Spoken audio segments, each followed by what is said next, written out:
Hello and welcome to Coffee with Dr. Carla. I'm Dr. Carla. I've got Arrie here with me today, and our goal today is to talk about some mental health related issues and hopefully start to uh, remove some of the stigma that's around it. So, one of your goals, or your missions, I should say, is to work with people of color. Why is that important? I mean, maybe it's a dog question, but still, why is that important to you? Well, one is just being a person of color and just like realizing like the mental health system on my own was just like nobody talked about it, nobody said anything. And so as I grew older, just learning and tapping more into it and learning what counseling was, going to counseling myself and reaping the benefits from it, it's a thing where definitely in my community it's been a thing that's been abused. But being able to be that person where it's just like, hey, like that was a certain group of people trying to abuse, but it's so much bigger than that, and we need it. We can't just continue going in life and not dealing with the mental struggles like we do the physical, but to be able to be whole all the way around so that we can show up in life the way we want to.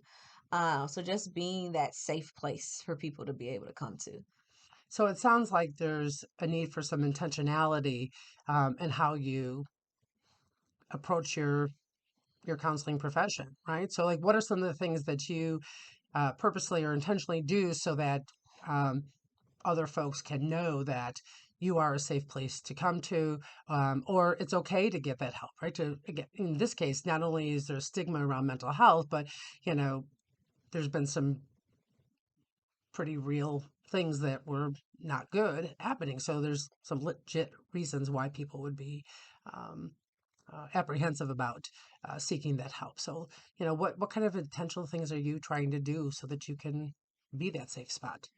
One, kind of the way I market myself, like I'm on different minority groups. And so in those groups as clinicians, we kind of coordinate with each other to help each other out and to be there.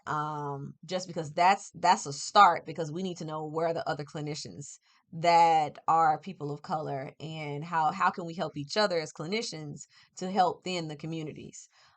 Two is like being really responsive to replying back to people. Even if my schedule is full, I still do consultations. Just so it's like if it took that much for somebody to even just call Right. and it's hard, I don't want to be that's the reason why they won't go seek counseling. So I'll take a consultation and I will still just be like, okay, here are some referrals to go to and just try to connect a person. So one, just letting me be that advocate is like, okay, hey, thank you for just reaching out. And now let's see what your next steps can be. Even if I can't be your help, your support system, the way I support you is helping you find that person. And here's my group of clinicians that I know what they do to be able to put you involved. Also, like talking to people and like being able to hear their fears at the beginning. And being able to say, like, yes, I can see if you want a clinician that's a person of color, but also if this person is good, even if it's a white person, like this person, I know because I know them and they can actually help you. And then if you still want a person of color, like you can go to them later, but like just breaking the stigma of like that's the only person that can help you. Right. The thing is to get help and you want somebody that can actually hear you and receive from you what you're trying to get help with. So just being able to be that first person there versus like I've heard like people say like, well, normally people don't respond back for 2 weeks or normally this or that. And it's just Right. like, how do the person Or gonna ever. want to keep Yeah. going Yeah. if it's not? So just trying to be intentional about like how I interact with people. Yeah. It's so very, very important. Um, Something you said made me think of this. Um, when we're seeking help or when we're seeking knowledge or when we're looking out into the world to see people to model ourselves after, we want to find people who look like us, who sound Mhm. like us, right? Who act like us, right? And so, I suspect that um, as a person of color, if all you're seeing is white faces, maybe white males, right? That, you might think, well, maybe I'm barking up the wrong tree, or how is this person going to ever understand my experience? So it's interesting to hear that, right?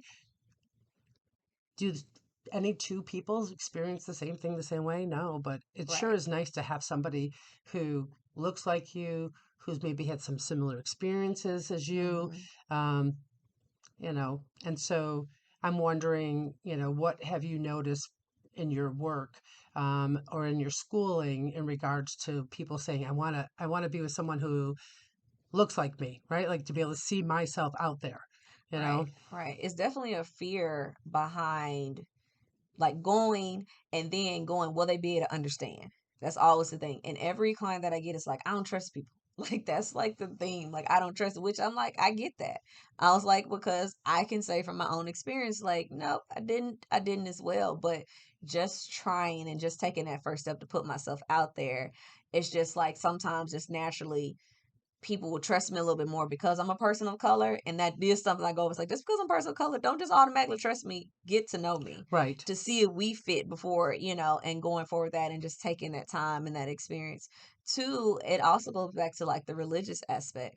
So, like, if you think of like, because I'm coming from the South, like, if you think of the Southern, the Bible Belt, it's like, it's been this thing of like, well, we just got to pray it out. We got to pray it away. We got to pray it away. And it's you must just, not be praying enough if you're still feeling depressed, right? right. Yeah, And yeah, it's just a thing. It's like, no, it's like God has put me in a position to help. Like, that's what He's fed into me to be able to give to the community and to be able to, like, say, like, yes, we're going to pray, but we also need to talk about these things. We also need to see it's like He's put that same way you'll go to the doctor for a physical thing. Like, you right, supposed to pray about it, but you also, like, you got to go to the doctor.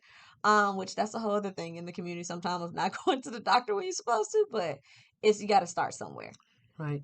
So if you could, give our audience any, piece of advice, what, you know, what would you say to them?